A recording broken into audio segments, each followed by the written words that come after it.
साथियों नमस्कार, मैं Rajesh Kumar Sharma YouTube channel edu दर्पण में आपका स्वागत करता हूं। साथियों, भारत की राज्य व्यवस्था के अंतर्गत आज हम संघ शासित क्षेत्र यानी संघ शासित राज्य और उच्च न्यायालय की अधिकारिता यानी किन उच्च न्यायालयों की अधिकारिता संघ शासित क्षेत्रों में है और या कौन से संघ शासित क्षेत्र किस उच्च न्यायालय के अंतर्गत आते हैं। तो साथियों, संघ शासित क्षेत्र और उच्च न्यायालय की अधिकारिता का अध्ययन करेंगे। साथियों, इसके लिए भी हमारे पास सूत्र हैं।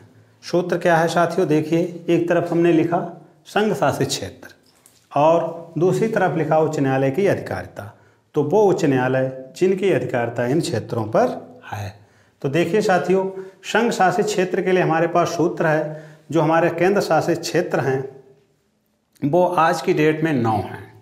तो देखिए साथियों, सूत्र है संघ शासित क्षेत्र के लिए दद D C small H P L D J L दद चप अलद जल। क्या है साथियों? दद चप अलद जल केंद्र शासित क्षेत्र के लिए हमारे पास सूत्र है दद चप अलद जल। दद चप अलद जल कितना सरल सूत्र है साथियों। अब हम इसको इस तरह लिख लेते हैं डी यानी दद, सी एच पी चप, सी स्मॉल एच यानी चा के उच्चारण के लिए और पी चप एल डी अलद जे एल जल दद चप अलद। अब देखिए साथियों, यहाँ पर हम देख लेते हैं क्रम 1 2 3 4 5 6 7 8 9 यानी 9 हमारे संघ शासित क्षेत्र हैं या राज्य हैं। ठीक है साथियों, अब हम इसको दद चप अलद को फुल फॉर्म कर लेते हैं। तो डी से दिल्ली। दिल्ली साथियों राष्ट्रीय राजधानी क्षेत्र है जो 1991 में बना। ठीक है साथियों, तो डी से दिल्ली, दूसरे डी से दमन और दीव, सी एस से चंडीगढ़, पी से पुडुचेरी, ए से अंडमान निकोबार द्वीप समूह, आई से लक्षद्वीप, डी से दादर और नगर हवेली, जे से जम्मू और कश्मीर और एल से लद्दाख। ये साथियों जम्मू और कश्मीर और लद्दाख ये अभी 2019 में 31 अक्टूबर 2019 को बने हैं। 2 नए राज्य। इससे पहले का जो वीडियो बनाया है उसमें हमने सारे राज्यों की स्थापना वर्ष भी दिए हैं। साथियों, आप उस वीडियो को देख कर ये जान सकते हैं कि ये राज्य कब बने और उनकी राजधानियाँ कहाँ कहाँ हैं। तो ठीक है साथियों, दद चप अलद अब हमने इसको देख लिया। अब साथियों इधर हम आते हैं उच्च न्यायालय की अधिकारिता। तो उच्च न्यायालय की अधिकारिता के लिए भी सूत्र है। क्या है सूत्र? डी एम दम, पी सी स्मॉल एच पच, के एम यानी डबल के ककम, जे और जे जज यानी दद पच ककम जज। तो दद पच ककम जज को हम इस तरह लिख लेते हैं डी एम दम, पी सी स्मॉल एच पच, के एम ककम, जे जे जज। तो दद पच ककम जज यानी संघ शासित क्षेत्र के लिए दद चप अलद जल और उच्च न्यायालय की अधिकारिता के लिए दद पच ककम जज। अब देखिए, ठीक है साथियों, सूत्र सरल हैं, याद भी हो जाएंगे। अब इसको हमने इस तरह लिख लिया। अब हम इसको फुल फॉर्म कर लेते हैं। तो डी से दिल्ली उच्च न्यायालय, एम से मुंबई उच्च न्यायालय, पी से पंजाब और हरियाणा उच्च न्यायालय, सी एच यानी स्मॉल एच से चेन्नई उच्च न्यायालय जो मद्रास था पहले साथियों, अब चेन्नई हो गया है। जिस तरह बम्बई मुंबई हो गया, कलकत्ता कोलकाता हो गया। तो साथियों सी एच से चेन्नई उच्च न्यायालय जो पहले मद्रास उच्च न्यायालय था, चेन्नई उच्च न्यायालय। इसी प्रकार साथियों कोलकाता जो पहले कलकत्ता उच्च न्यायालय था, कैसे कोलकाता और कैसे केरल उच्च न्यायालय।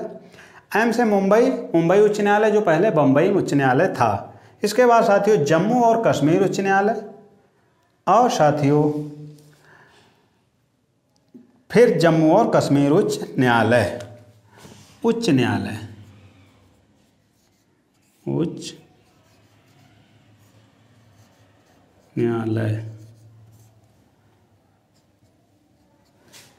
यानी ये जो लद्दाख है, लद्दाख का भी उच्च न्यायालय जम्मू और कश्मीर है साथियों, इसीलिए हमने आइकन लगा दिए हैं।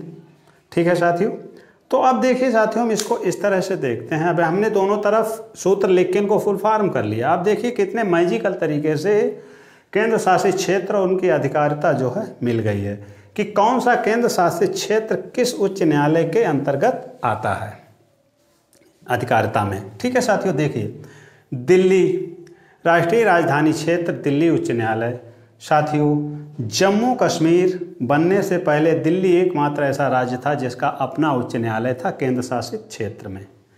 अब जम्मू कश्मीर चूंकि भी कल केंद्र शासित क्षेत्र हो गया है, तो जम्मू और कश्मीर का भी अपना उच्च न्यायालय है। तो आज की डेट में ऐसे दो केंद्र शासित प्रदेश हैं या दो केंद्र शासित क्षेत्र हैं या दो केंद्र शासित राज्य हैं जिनके अपने उच्च न्यायालय हैं। प्रथम है दिल्ली और दूसरा है जम्मू और कश्मीर, यानी इन दो राज्यों के अपने उच्च न्यायालय हैं।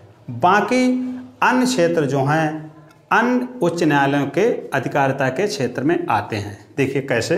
तो साथियों, दिल्ली राष्ट्रीय राजधानी क्षेत्र दिल्ली उच्च न्यायालय, यानी दिल्ली राष्ट्रीय राजधानी क्षेत्र का अपना उच्च न्यायालय है। ठीक है। उसके बाद दमन और दीव साथियों दमन और दीव जो संघ शासित क्षेत्र है साथियों, ये मुंबई उच्च न्यायालय की अधिकारिता के अंतर्गत आता है। इसके बाद साथियों चंडीगढ़, तो चंडीगढ़ साथियों पंजाब और हरियाणा उच्च न्यायालय की अधिकारिता में आता है चंडीगढ़। उसके बाद पुडुचेरी साथियों चेन्नई उच्च न्यायालय की अधिकारिता में आता है।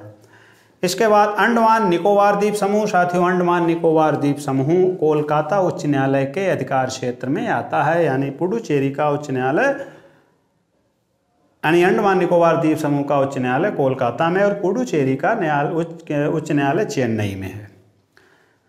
तो साथियों इसमें से बहुत सारे क्वेश्चन बन जाते हैं कि जैसे पुडुचेरी का उच्च न्यायालय कहाँ है, तो पुडुचेरी का उच्च न्यायालय चेन्नई उच्च न्यायालय जो है की अधिकारिता के अंतर्गत पुडुचेरी आती है या आता है।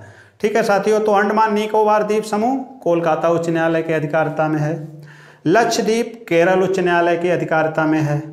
दादर और नागर हवेली साथियों मुंबई, तो मुंबई उच्च न्यायालय की अधिकारिता में आता है। तो साथियों दमन और दीव मुंबई और दादर और नगर हवेली मुंबई के उच्च न्यायालय की अधिकारिता में ये दो द्वीप समूह आते हैं। ठीक है साथियों। इसके बाद जम्मू और कश्मीर उच्च न्यायालय की अधिकारिता क्षेत्र में आता है। जम्मू कश्मीर जिस तरह दिल्ली आती है दिल्ली उच्च न्यायालय के अंतर्गत, इसी प्रकार साथियों जम्मू और कश्मीर उच्च न्यायालय के अंतर्गत आता है। इसका भी अपना उच्च न्यायालय है। तो साथियों नंबर 1 पे केंद्र शासित, देखिए यहाँ पे 2 क्वेश्चन बन जाते हैं, ऐसे कौन से प्रदेश हैं या ऐसे कौन से क्षेत्र हैं जिनके अपने उच्च न्यायालय हैं।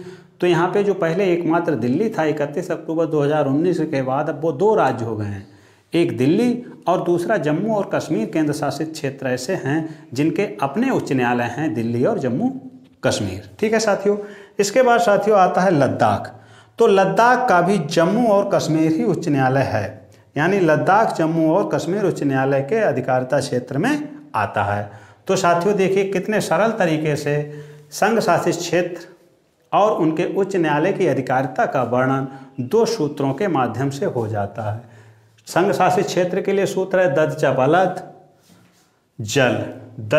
अलद जल, और उच्च न्यायालय की अधिकारिता के लिए दम पच ककम जज। तो साथियों ये 2 सूत्र हैं, आप इन्हें याद रखिए।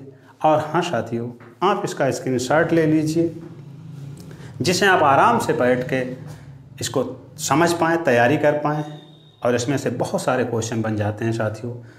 आप इसका स्क्रीनशॉट ले लिया होगा आपने। साथियों आप मेरे वीडियो को लाइक कर दीजिए, कमेंट कर दीजिए, मेरा चैनल सब्सक्राइब कर लीजिए, शेयर कर दीजिए साथियों, इससे हमें हौसला मिलता है। ठीक है साथियों, मैं सोचता हूँ आप लोग केंद्र शासित संघ शासित क्षेत्र राज्य और उनके उच्च न्यायालय अधिकारिता को समझ गए होंगे। ठीक है साथियों, इसी के साथ नमस्कार। इससे अगले वीडियो में संघ शासित क्षेत्र और उनके शासन से संबंधित, यानी उनका शासन किस तरह होता है, उनके प्रशासक या शासक कौन है, उसका वीडियो लेकर आएंगे। ठीक है साथियों, नमस्कार। अगले वीडियो में फिर